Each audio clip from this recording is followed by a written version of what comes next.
Okay, ఒక్క నిమిషం అండి ఉపేందర్ గారు, ఒక్క నిమిషం అండి. రామరెడ్డి గారు ఏంటి మీ సబ్మిషన్ ఏంటి చెప్పండి. ఒక నిమిషం వస్తాను ఉపేందర్ గారు, మళ్ళీ ఒక్క నిమిషం. మీ పాయింట్ కి సబ్మిషన్ ఉందంట, ఆయన చెప్పాక మీరు మాట్లాడొచ్చు ఉపేందర్ గారు. రామరెడ్డి గారు, ఇందిరమ్మ రాజ్యం అంటే ఎమర్జెన్సీ రావడం, వాళ్ళు చెప్పిన ఏదైతే డబల్ బెడ్ ఇందిరమ్మ ఇండ్లు ఇస్తున్నాం అంటారు, అందులో కేంద్ర ప్రభుత్వ వాటా 1,60,000 ఉంది. అయిన తర్వాత వీళ్ళు ఇస్తున్న బియ్యం సన్న బియ్యం అంటారు, దాంట్లో వాళ్ళది ₹2, 29 రూపాయలు కేంద్ర ప్రభుత్వమే ఇస్తుంది. అయిన తర్వాత వీళ్ళు చెప్పేవన్నీ అవి కూడా చెప్పాలి కదా, మేము ఇస్తున్న దాంట్లో ఈ కేంద్రం ఇంత ఇస్తుందని. అవి ఏం లేపకుండా మేమే ఏదో తీసుకొచ్చి మొత్తం మేమే ఇస్తున్నాం అన్నట్టు కాంగ్రెస్ పార్టీ చేస్తుంది. ఇంతకుముందు టీఆర్ఎస్ కూడా అట్టే చేసింది. అయితేనే మాది, కాకపోతేనేమో మీది. చేదుంటేనేమో కేంద్రం నోట్లో పెట్టాలి, స్వీట్ ఉంటేనే మేం చేసినాం. ఏది కానీ నిజాలు మాట్లాడినంటే ఇవి కూడా నిజాలే. అయిన తర్వాత ఈ రోజు గ్రామీణ ప్రాంతాలల్లో మొత్తం ఇంతకుముందు టీఆర్ఎస్ ప్రభుత్వం ఉన్నప్పుడు సర్పంచ్లకు పేమెంట్లు ఇయ్యక ఈ రోజు సగం మంది చెప్తుంటే మనం టీవీలలో కూడా చూస్తున్నాం, అయ్యా నిలబడకండి అని చెప్తున్నారు. ఎందుకు నిలబడకని? కానీ అప్పుల పాలై వాళ్ళు ఖర్చులు పెట్టి గ్రామ పంచాయతీలలో పైసలు పెట్టి చేస్తే వర్కులకు బిల్లులు లేవు, అవి ఇప్పటి వరకు ఇంకా కూడా రాలేదు. అయిన తర్వాత సర్పంచ్లకు ఏదైతే కేంద్ర ప్రభుత్వం ఇస్తున్న నిధులు 15th finance commission 14th finance commission పైసలు లేకపోతే గ్రామ పంచాయతీలలో సర్పంచులు ఏమీ చేయలేరు. రాష్ట్ర ప్రభుత్వాలు ఇక్కడ పైసలు ఇస్తలేవు. కేంద్ర ప్రభుత్వం ఇచ్చిన పైసలతోటే సీసీ రోడ్లు గాని, చెట్లు పెట్టేది గాని, అయిన తర్వాత ప్రకృతి వనం గాని, రైతు వేదికలు కానీ ఇవన్నీ కూడా అంటే ఇవన్నీ మీరు డెవలప్ చేసి దాంట్లో కేంద్ర భాగస్వామ్యం కూడా ఉందని చెప్పి మీరు అంటున్నారు.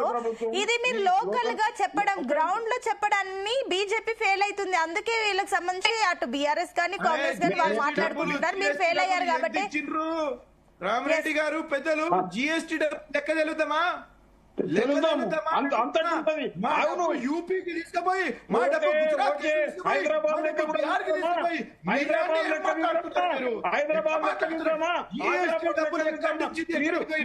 మీరు మాట్లాడేదాంట్లో అర్థం లేని మాటలు మాట్లాడొద్దు. ఎందుకంటే జిఎస్టీ డబ్బుల గురించి లెక్క చెప్పండి. జిల్లా పైసలు వేరే జిల్లాలకు ఎట్లిస్తారు? అదే మాట మాట్లాడేది. పైసలు మిగతా జిల్లాలకు ఎట్లిస్తారు? కొంచెం అర్థం ఉండి మాట్లాడాలి. అర్థం లేని మాట్లాడితే భారతదేశంలో యూపీ కంటే ఎక్కువ వైశాల్యం కంటే ఎక్కువ యూరియా బస్తా మీద కేంద్రం ఎంత ఇస్తుంది అది చెప్పండి. సబ్సిడీ ₹270, ₹300 ఇచ్చేది, ఆ దాంట్లో ₹1000 కేంద్రం ఇస్తుంది ప్రతి యూరియా బస్తా మీద. అది చెప్పండి. మీరేదో చేస్తున్నట్టు యూపీకి రంగారెడ్డి జిల్లాలో ఇన్కమ్ జిల్లాలకు ఎట్లిస్తారంటే అర్థం లేని మాటలు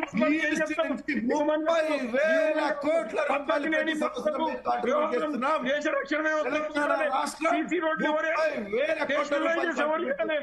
విమానయాన సర్వీస్ ఎవరు చేయాలి? ఇవన్నీ కేంద్రం చేయకపోతే నా జిఎస్టీ కట్టినాం మీరు కాదు. జిఎస్టీ ఎంత కట్టినా అన్ని రాష్ట్రాలకు వచ్చేది ఆ పర్సెంటేజ్ ప్రకారం వస్తుంది. మిగతా డిఫెన్స్ ఉంటది, ఎయిర్ ఫోర్స్ ఉంటది. దోచిపెట్టి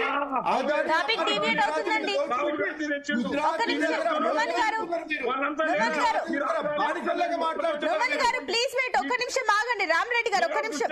రామరెడ్డి గారు ఒక్క నిమిషం ఆగండి. ఉపేందర్ గారు,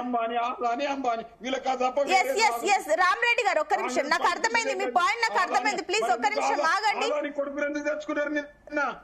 ఒక్క